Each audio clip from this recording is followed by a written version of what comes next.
mode.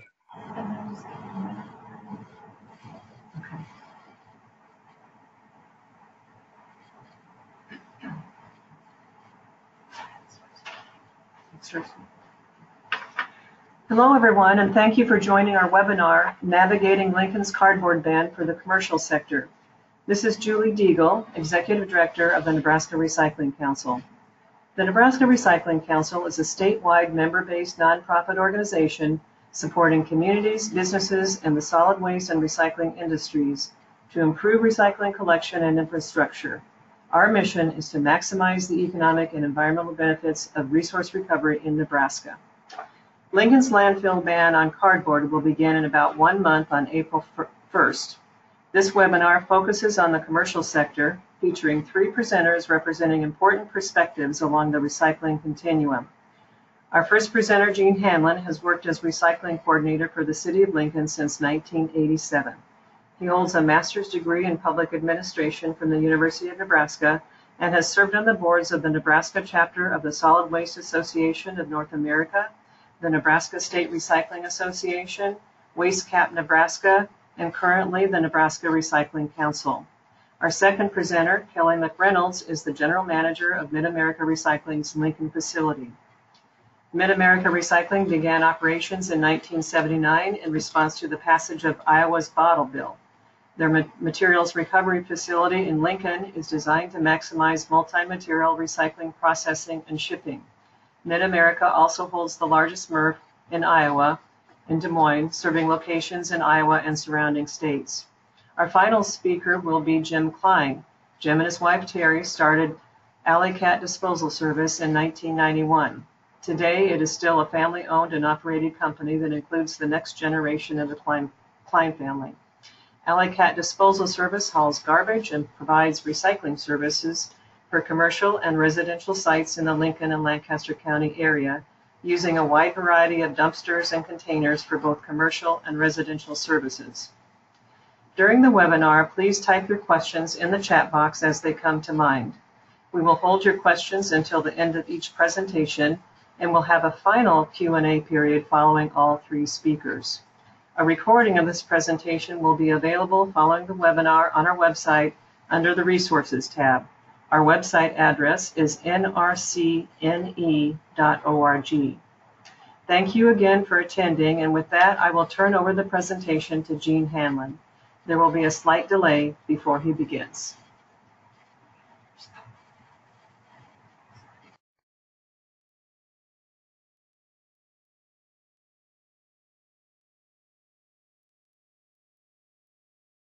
Thank you, Julie. Is my screen showing on everybody's?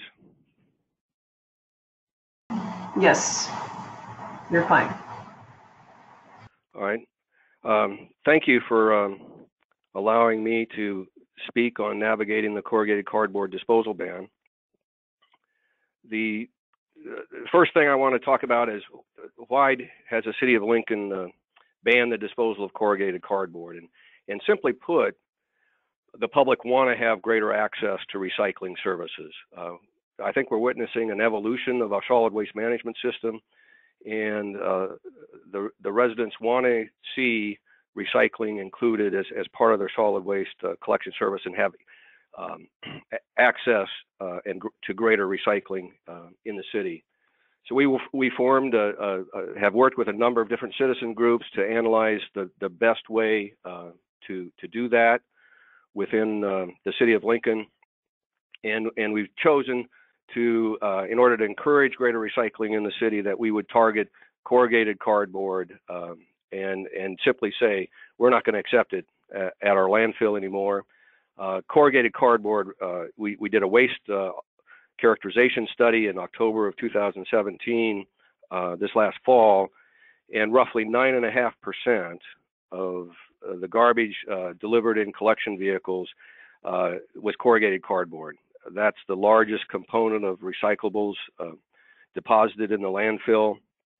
If we would have, we track index prices from Pulp and Paper Index, and in 2017, recycling mills paid an average of about $122.50 a ton for corrugated cardboard to processors.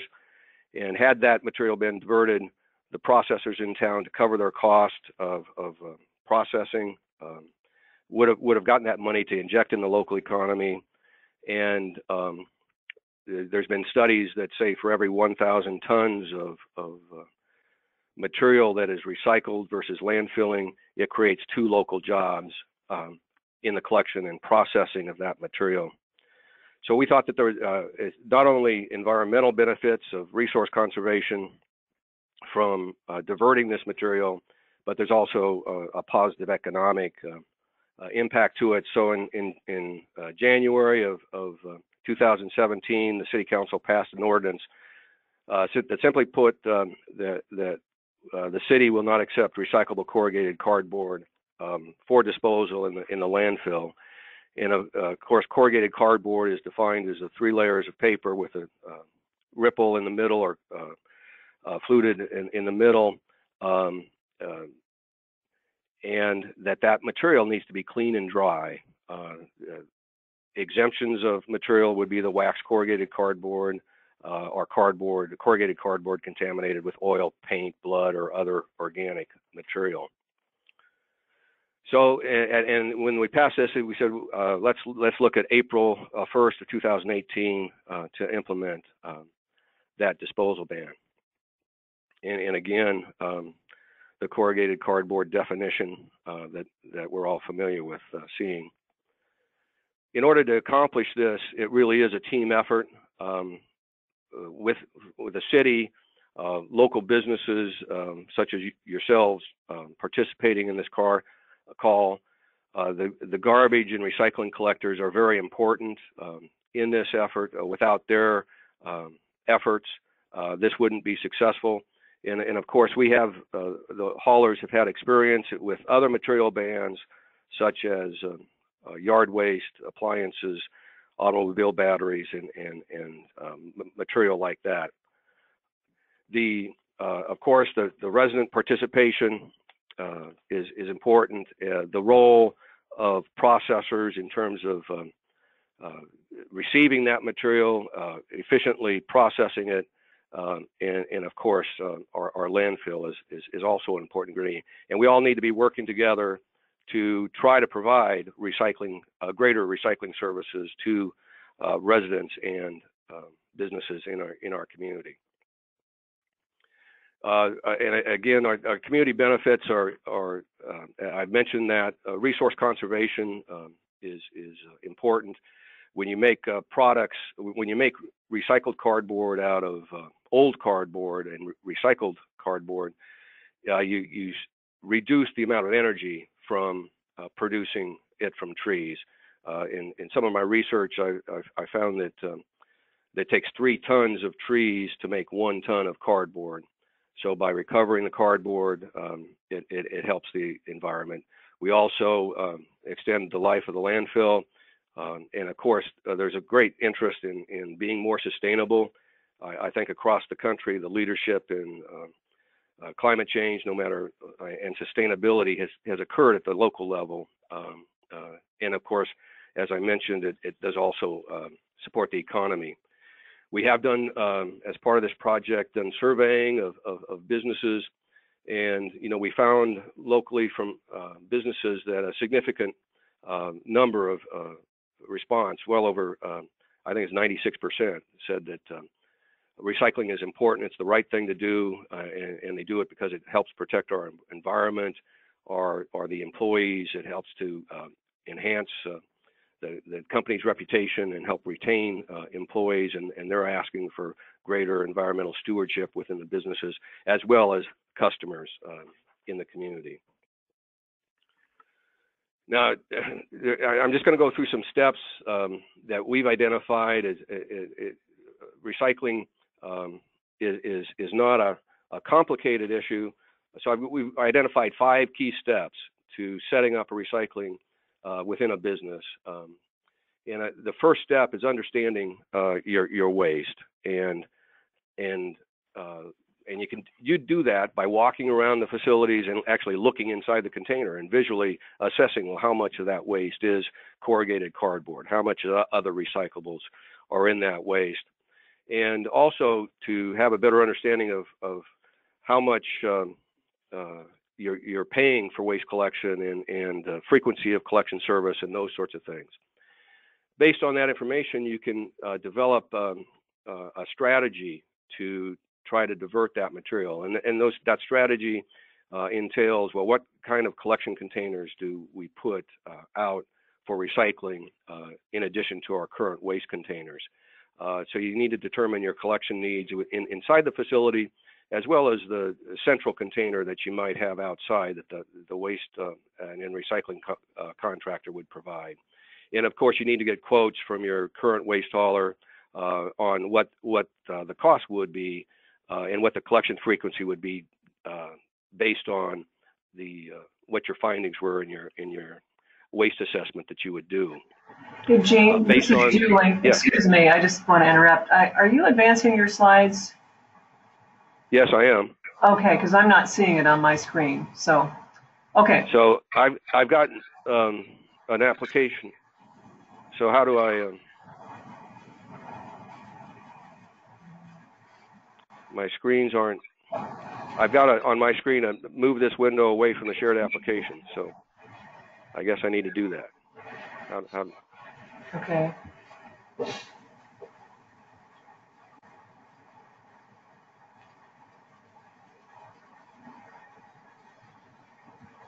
I'm sorry for this technical issue.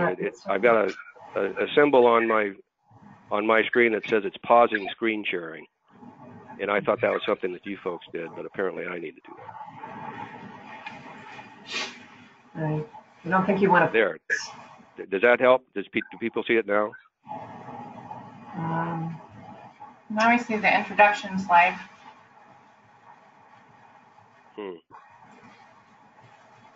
Well, I apologize for the technology because I am seeing it on my screen. You see where it says show? There you are. Okay. All right. I apologize for this technical. Now let me just back up and just go through some of the things. Of course, our team that I talked about, and the benefits and the survey results. And my understanding is these slides are going to be made available to folks that participate in this webinar, right? Yes, we can make those available. All right. So once you've done the research on understanding your waste screen and developing the strategies and talking to your waste collector, you can set up your program. And it's important to try to make it as convenient and easy as possible for your employees, or if you have it in public areas for the public to use. Kicking off the recycling program in terms of training employees and promoting it is very important. And then, of course, monitoring your collection, tracking the amount of material you're recycling. I'll talk more about that, and making adjustments, and reporting that information to your employees so they know that, hey, we are having an impact in our efforts in conserving resources and promoting recycling within our organization. Now, there are challenges, of course, that businesses face in setting up recycling within the organization. Limited space is a key thing, particularly in densely populated areas like downtown Lincoln, and there's also the concern of the people driving by and dumping corrugated cardboard in the waste containers, as well as dumping trash in the recycling containers. Cost is always important to businesses on what the cost of recycling, and in addition to the cost of waste collection, and of course educating employees and on the corrugated cardboard, or if they set up a mixed recyclable or single stream collection within the business, to make sure that all the employees are aware of those requirements. And I'd just like to try to identify some possible strategies that businesses can consider to overcome some of these strategies. And one thing that the city will do is we do have a technical assistance program that businesses and organizations can contact us and say, hey, we need some help to set up a recycling program in our community. We'll come out and do a site visit, try to assess the percent recycle that's divertible in terms of the corrugated cardboard or all single stream recyclables, and come up with some strategies on these various issues. At least we'll sit down and brainstorm with the business to identify potential strategies to overcome the challenges that they face. So in terms of the limited space issue, there's really two. One is physically inside the building. A lot of buildings, especially older buildings, just aren't designed to handle the waste that's being collected in those buildings. But there are, if you've got 32 gallon trash cans or other trash cans in the facility to collect waste, there's other types of containers, and depending on the percent of recyclables in that waste stream, two 23-gallon Slim Jim containers will take up the same footprint as a 32 or 55-gallon waste container does currently. So I think you could set something up in different strategic locations within your business. Of course, you have to, as part of the understanding your waste stream, you really have to look at where are the areas that you're going to be generating most of the corrugated cardboard or the recyclables if you're targeting that material. Generally speaking, the amount of corrugated cardboard generated within businesses really depends on the type of business you are. A retail organization, maybe 70 to 80% of the waste that's generated in a retail establishment is going to be corrugated cardboard. In a multifamily unit, or it might be just a fifth to a quarter of the waste generated might be recyclable, mixed recyclables.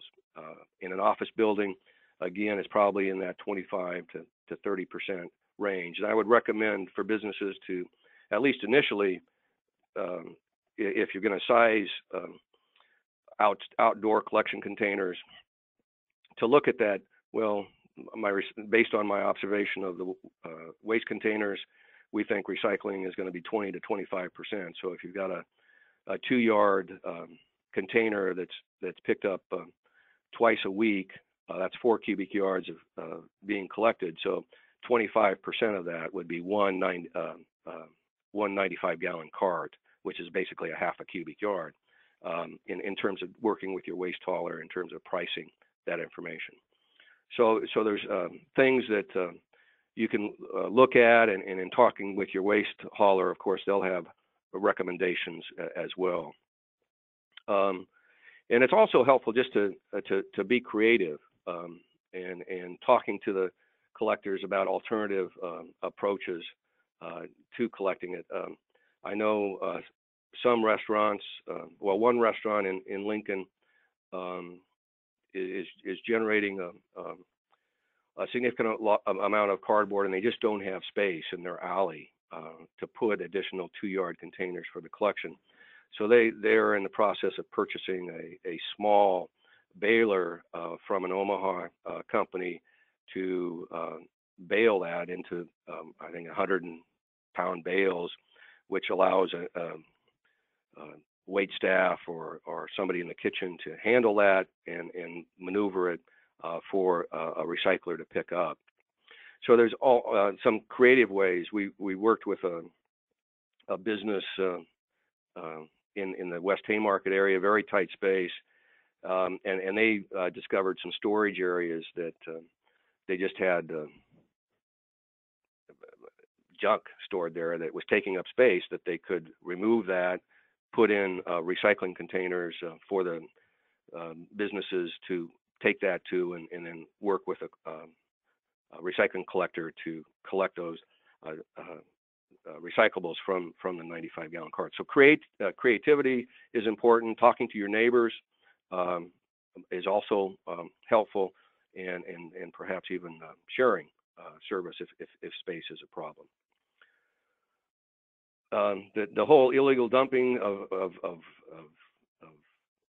material in commercial containers is a problem, as well as getting the employees to properly separate recyclables and your housekeeping staff So it's really important to education, and I'll talk more about educating and training staff regarding any collection system that you may have. But it's also important to talk to your collector on how, and Jim, I'm sure will be talking more about that later, on what are they going to be doing if they encounter a cardboard in your trash. And three things I thought of is options that the hauler, if they see that cardboard in the trash, if a business signs up for recycling, probably the easiest thing is that very likely they'll take that cardboard and put it in a recycling container, because our haulers here provide very good quality service to their customers. They might leave the cardboard in the garbage and transport it out to the landfill. And of course, we're going to be inspecting loads. If we see recyclable cardboard in there, we'll be working with the haulers to say, we'll help you here to remove that cardboard, and we'll have containers that they can put that cardboard into. And another option, and I'm not sure the haulers would actually do this, and Jim can comment about this, is remove the garbage and remove the cardboard from the garbage and either put it back in the container or put it on the site somewhere for the landlord to take care of. And recycling right is very important. I'm sure Kelley will talk about this. Contamination can be a problem in recycling.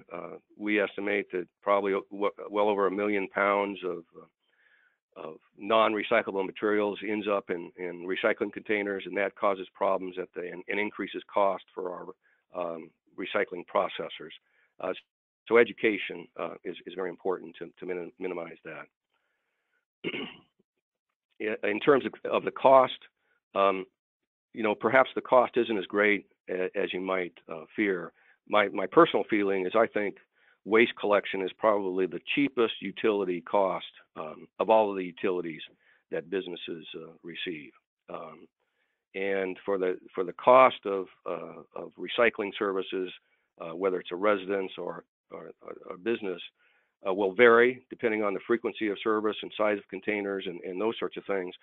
But if you're a small business that uses 95-gallon carts or a 2-yard container for waste, you could probably get by with a simple 95-gallon cart for collection once a week, and and the cost might be $5 to $15 a month, and that's less than a cup of coffee if you go to Starbucks each week. So having that convenience of service is very important.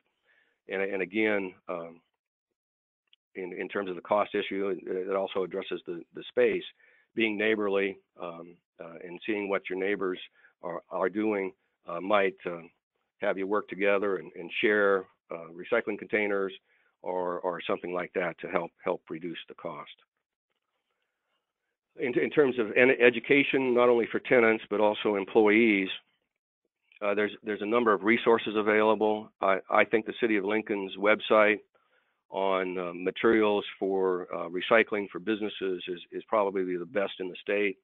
And not that I'm egotistical about it, but I really am proud of the material that we have there. We have a commercial waste reduction recycling guide, best management practices, along with a number of resources in that, ranging from signage is very important on containers, for example, and Recycle Across America has signs available pre-printed that has photographs of the materials that go in the container that are fairly reasonable priced. We also have on our a fact sheet on making signs that we've linked with other communities that actually have a sign making tool, so businesses can customize a sign that might be unique to their operation.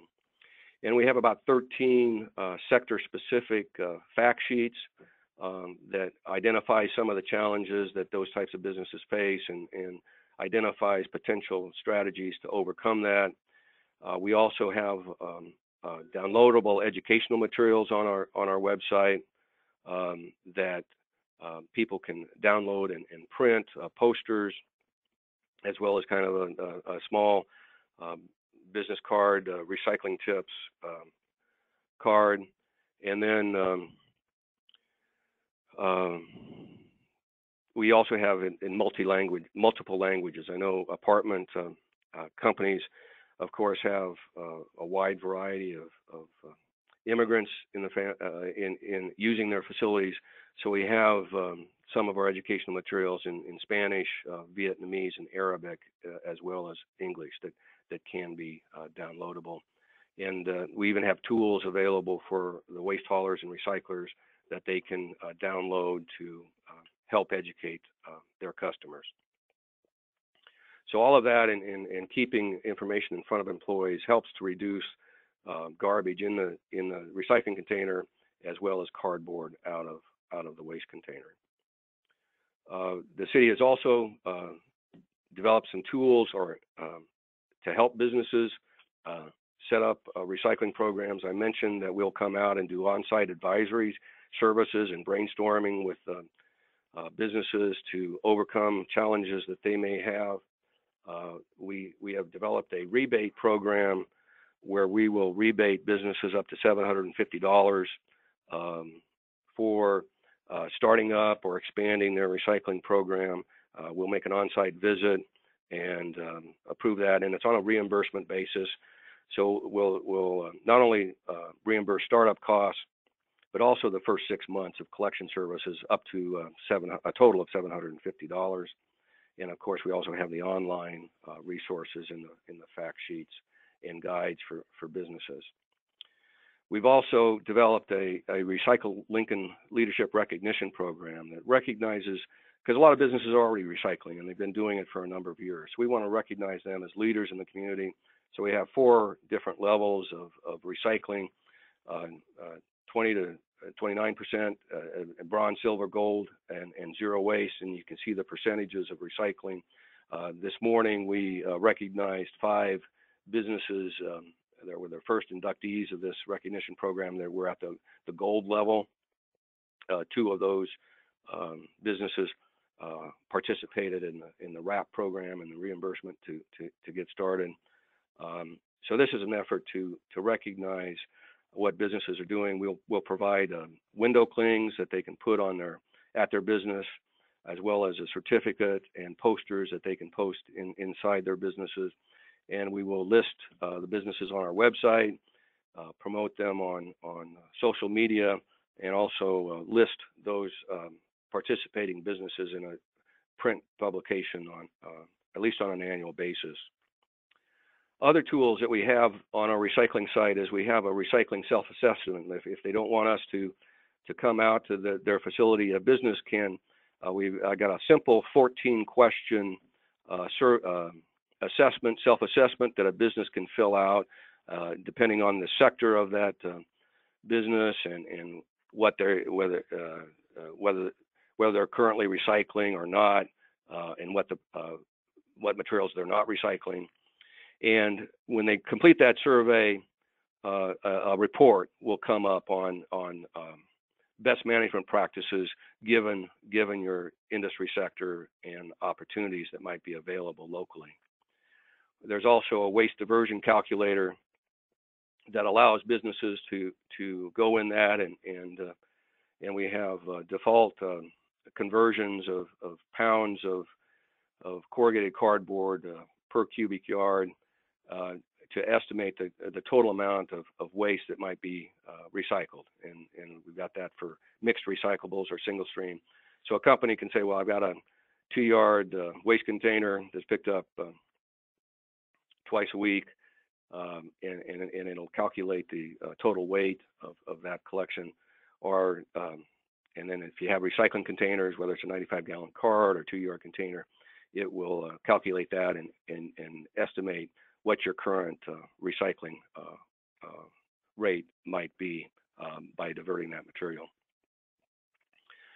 These are a listing of businesses that already recycle and we hope to expand this list through our recognition program. So we hope that those of you that are on the call will help join our team and start, if you're not currently recycling, to start recycling corrugated cardboard. And if you want to recycle other materials, of course, our local haulers are positioned to provide single stream recycling as well. So here's just some information. Our website is recycle.lincoln.ne.gov. So I encourage you to access that. We also have videos on our website on corrugated cardboard and how to properly recycle that material and removing packing material and other things from the container. So that's all I have. So I'd be happy to answer any questions that people might have. Thank you, Gene. This is Julie, and I think that we'll move on to our next presenter right now. Since we weren't able to see your slides for most of the time, at least, what we'll do is we may re-record this so that your conversation is in sync with the slides, and we'll certainly have the slides available later for anyone to look at. So thank you very much, Gene, and now we'll move on to Kelley McReynolds, and it'll take just a moment to get that set up, and we'll get him on.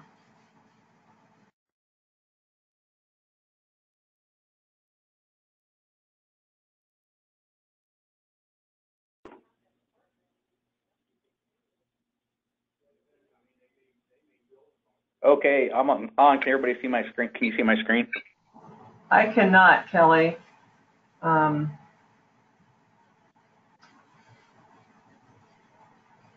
Let's see. You have control of your screen. Let's see. Top and do Sharing. Let's see. So Kelley, at the top, do you see show screen? I see show app, then I see a drop down to the application. How about now? No. Could be a little delay. Let's see.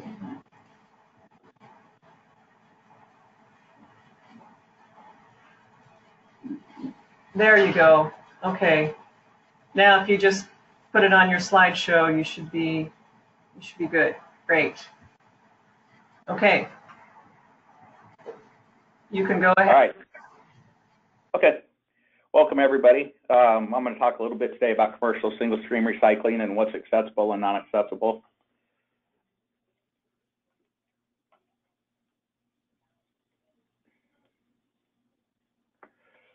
Acceptable items in commercial single stream is cardboard, mixed paper, magazines, office paper, junk mail, newspapers, clean 1, 2, and number 5 plastics, clean steel cans, and clean aluminum cans.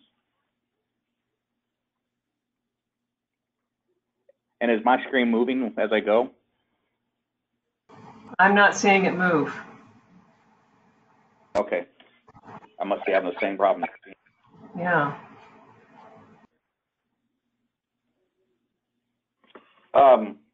Non-acceptable materials, plastic bags, grocery sacks, shrink wrap, anything that's long and would wrap around something like a shaft or a belt. It gets wrapped around our recycling equipment. It causes damage to the system. The clear shrink wrap we can take if it's collected separately and delivered to the MRF. The grocery sacks, most grocery stores have recycling programs so where they can be returned right back to the store. More non-acceptable items, containers that are not cleaned out, they pose potential health hazard risk to our workers. The solution to this is a good education program, which you heard Gene talk about earlier, visible signage, periodic inspection of your recycling containers, and accountability with the employees.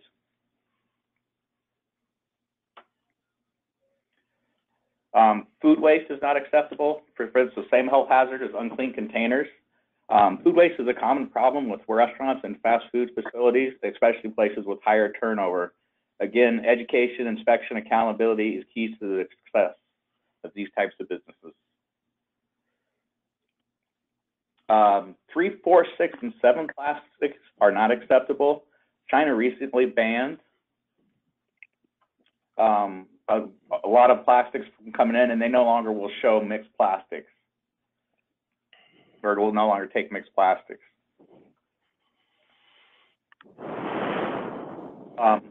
Glass is also not acceptable in commercial single stream. When glass is collected in single stream, less than half of it gets recycled due to breakage in the trucks or skid steer. It is also very, very hard on single stream equipment. Best solution on glass is to collecting separately, take it to Mid-America Recycling. We have a place out back where you can dump it for free of charge.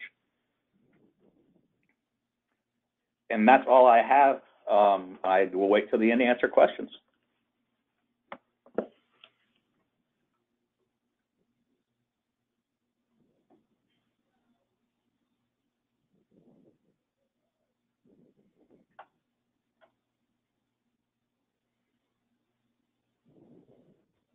Julie? Yes, Kelly, we don't have any questions at this time for you, so I think we'll just keep moving on, and we'll have Jimmy Klein talk next. So, okay.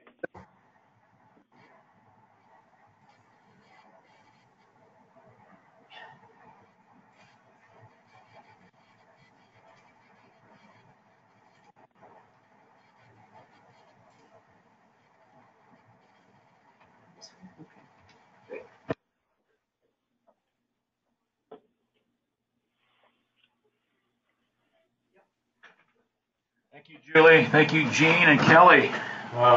Gene, you covered a lot of stuff that I'm going to kind of talk about, but again, my name is Jimmy Klein, and the main thing I think is really keep it simple. If you're a commercial or if you're a business owner out there listening to this, keep it simple. We're in this together. We can do this together. We can educate you, help you, and don't be intimidated by this, because this can be done. It really can. Some of the challenges. Okay, what I'm going to kind of show you here are a few containers that we use for recycling, and this is a particular one that's at a business with a loading dock, and so they can load it from the top down, open up the lids. The container can be spun around. It's on wheels. And so it's very easily, you can move it so it's out of the way of the guardrail there, per se, and it's easy for my guys to back up and hook up to the truck. The pictures here on the left, and I'll kind of talk about this, what you have, these are going to be all geared for recycling. You have brown ones, you have green ones, and you have blue ones. And I'll kind of talk about the different colors and why, in my opinion, why they're important. Container on the right, again, I'm just showing a lot of different sizes for those businesses that generate a lot of cardboard. Well, that's a big dumpster, and it's placed in an area where, again, it has to be. We have to have access to back up to it, hook it up, and dump it safely, so the driver, isn't putting himself in harm's way. This is an example here, looking in a dumpster. It's not a real. I hope you folks can see this. The picture on the left is cardboard that is pretty much all broken down. They're doing a very good job. The picture on the right, this is really going to be the key for you business owners. As you can see, a lot of cardboard in the container, not broken down. Broken down boxes will, it'll make a container full. The employee's going to come back and say, hey, we need this thing dumped. But in all reality, the container is maybe only a third or a fourth full because of the boxes that are not broken down. And also on the left here, the one thing, if you can see this, there are some plastic bands in there, and I know Kelly doesn't like this in his loads, and in the loads that come to him also, as they get hung up in his equipment. But that's for you businesses that are getting shipments of boxes that come in on pallets, and they have a band around them so that they don't fall off. Again, throw those bands in the trash. Again, the containers on the left, even though they're not clearly marked for cardboard, it's going to depend on a situation to where if you you, the owner, the boss, your employees are all on the same page, it's really simple. This particular customer, they do an unbelievably good job with their cardboard. There is a recycling emblem on the side, but again, it's not clearly marked. The picture on the right is an apartment here in Lincoln. This is going to be another whole area that, for you apartment owners that are out there, if there are some, I hope there are, space. We haven't quite figured out what the right way to do this on this, whether or not we convert one of those containers to recycling, leave the other one garbage, or do you as an apartment owner set up a completely neutral area somewhere on your complex for recycling only? I don't have the right answer on that yet. Again, here is another example of containers that we use. This again is at an apartment, sitting side by side, very easy for your tenants to take the stuff to. You know, not an enclosure, but they have the space. In this particular apartment, they have space where we can add more or increase the service, whatever that need is. Gene was talking about smaller containers. Here's a good example. Again, this is what we use, and I know that most of my competitors I compete with here in Lincoln, they also use these. This is a 65-gallon tote, clearly marked recycling. Some of them have, we can put a sticker on there that tells exactly what we put in them, because for some of them, it's single stream. For most of my customers, it's single stream recycling. So not only can your corrugated cardboard go in there, but other items as well. This is, again, one example for you people that don't have a lot of room. The thing that's nice about these also, when you get one from us, they're either brand new or they're completely washed out. It's a kind of container where you could keep right inside your living room. Now, my wife would disagree with that, but it literally, you can pull them inside, and it's not like you're throwing trash in them. They don't get as sneaky. Is that it? Yeah. Okay, and so I just want to go back here to talk about a few things for the business owner. Probably your biggest challenges are going to be your room, where you're going to place this container, the education process. I can't stress that enough. When you're communicating with your employees, or for you bigger businesses, when you have several people in charge, the chain of command, I mean, it's really important. Write down the most important thing is that person taking it out to the can and making sure that the cardboard gets placed in the recycling container and not in the trash container. So that's a lot. The placement of the dumpster, again, that is really important for safety reasons, for both your employees taking it out and my guys coming by to collect it and try to hook up to it. And but some of the ways that perspective as a hauler, here's what I'm doing, and my phone has been pretty hot on this topic for the last month.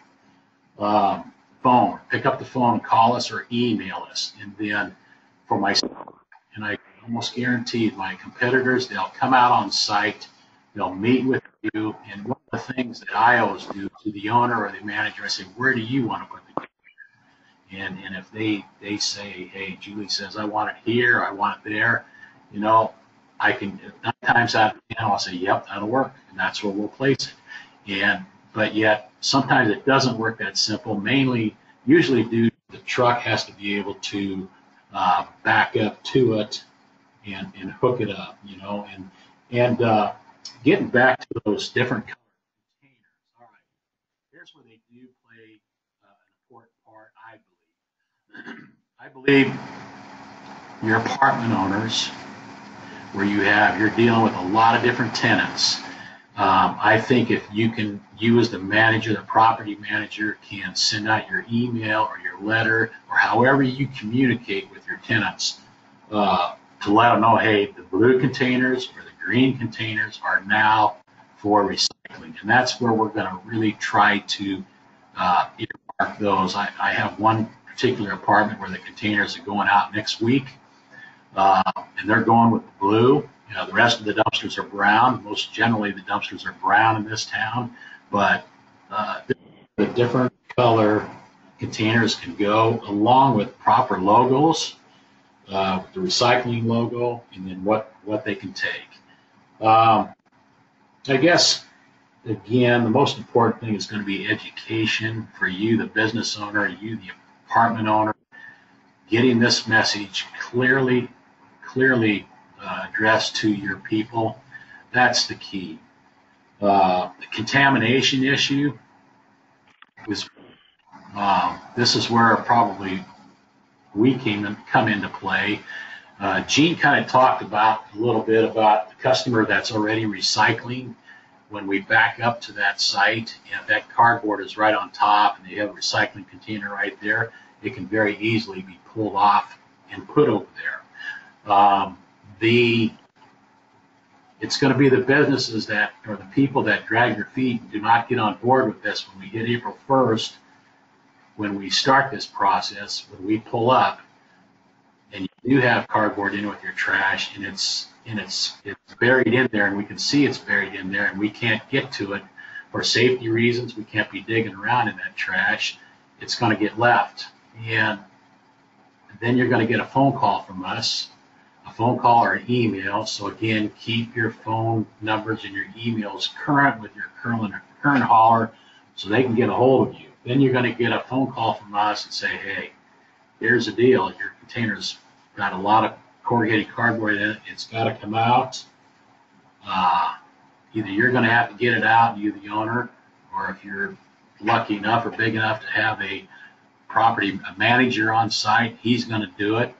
Or the hauler, I know we will be offering that service to come out and do it. There will be a fee because now, as a hauler, I'm going to tell you we have to come out with 2 trucks. Now we're going to have to come out with a garbage truck and a recycle truck. And now we're going to have to pick through that to get it properly separated. And a lot of times these calls come in late afternoon and that's when we're going to deal with this. And for the most part, my guys are very early morning workers and they're done, they're out of there. And we can't just put anybody behind the wheel of these trucks. These are commercial driver licensed drivers that have to come out and do that. So I guess that's about all I have. I would stress again, don't be intimidated by this. Keep it simple. It really is simple. It's just that now you have to do a different way of throwing away your garbage and your cardboard. Real simple.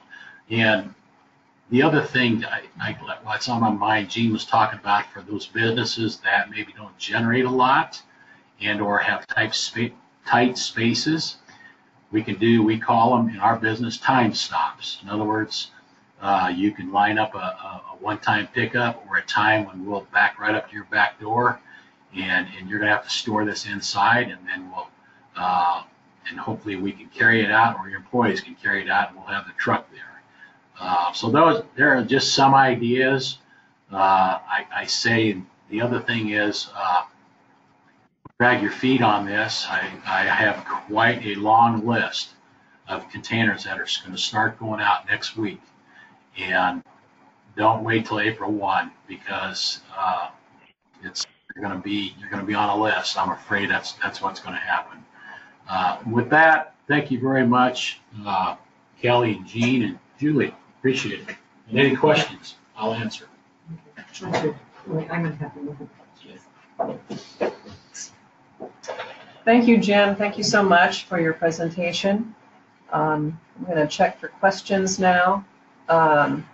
We had one. Okay. Oh. Okay.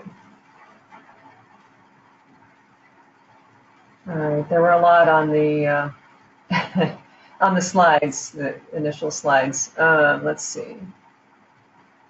Yeah. Okay. There was a question, where's the link for the waste stream calculator? And I'm going to have Gene answer that, and I'm going to turn the mic over to him.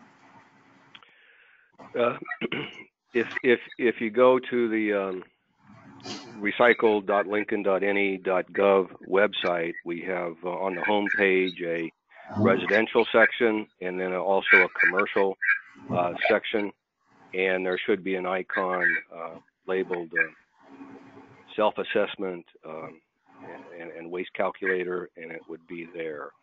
And if you still have trouble finding that, you can call me offline and we can go through it, and I'll probably do a better job of explaining where it's at. Okay, and I have a question about plastics. Which plastics are not acceptable?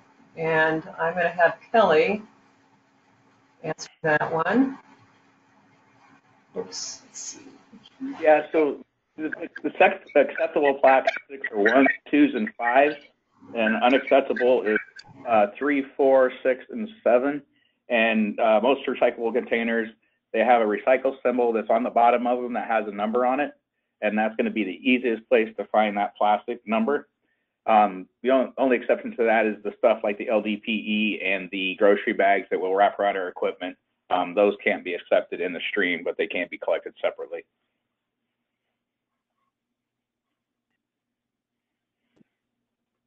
Okay, great. We have more questions. Let's see.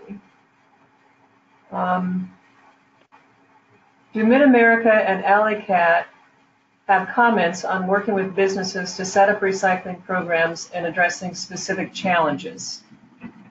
Who'd like to take that? Jim? Okay, never mind. Okay, what is the question again? Do you have comments on setting up recycling?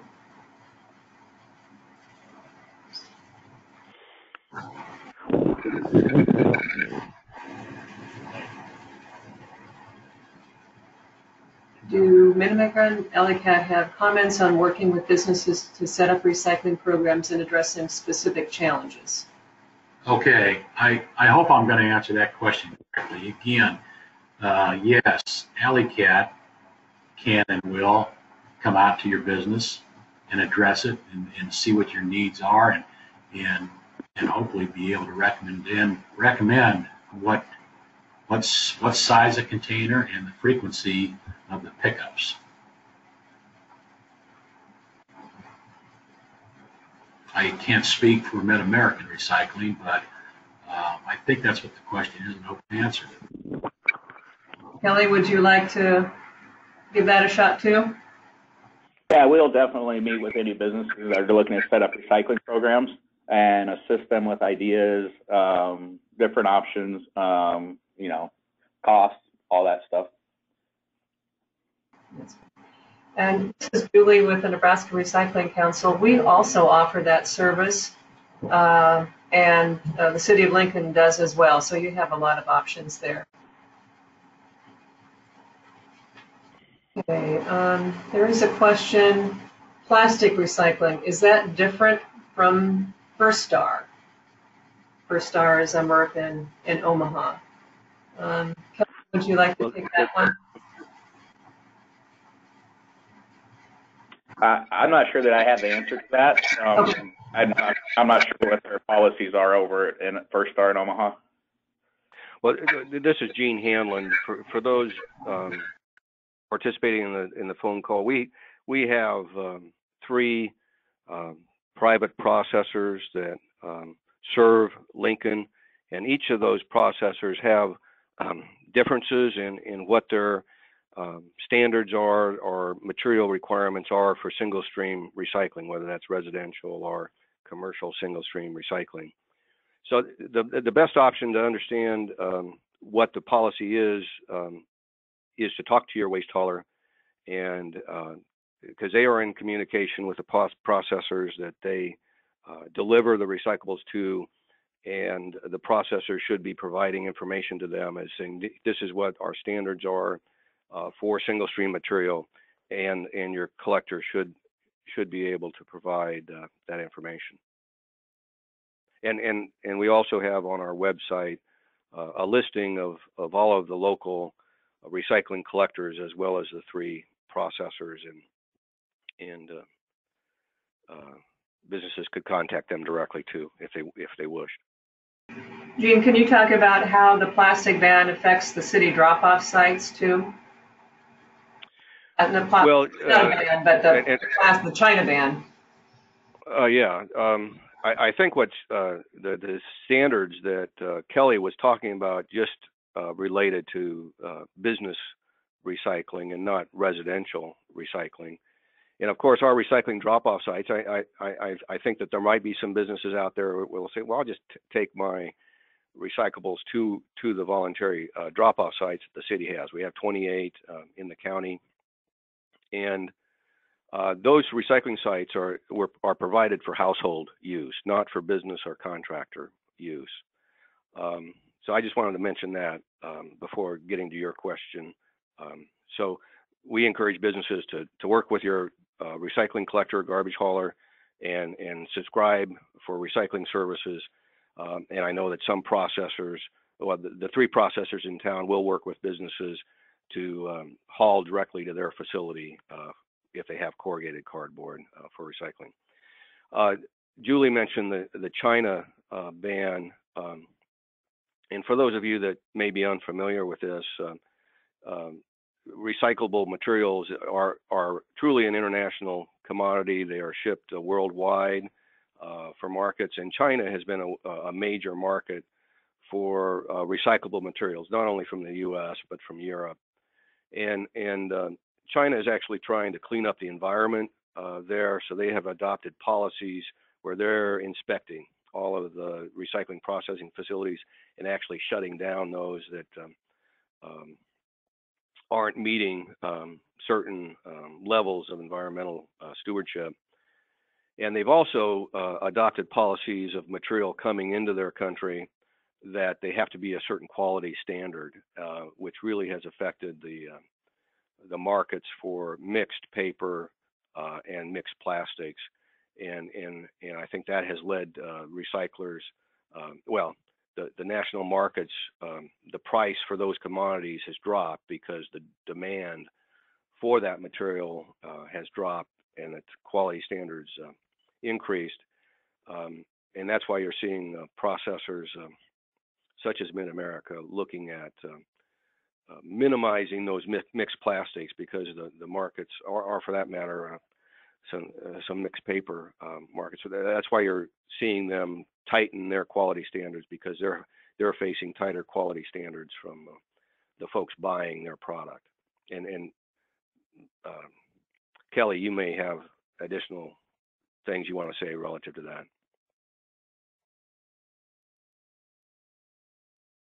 You pretty well covered it, Gene. It does have to do with the China ban and them cleaning up the materials, and they're no longer accepting mixed plastics. And the 3 through 7 grade always went together as a mixed plastic because there's just not enough volume coming through a MRF to justify sorting it out by grade.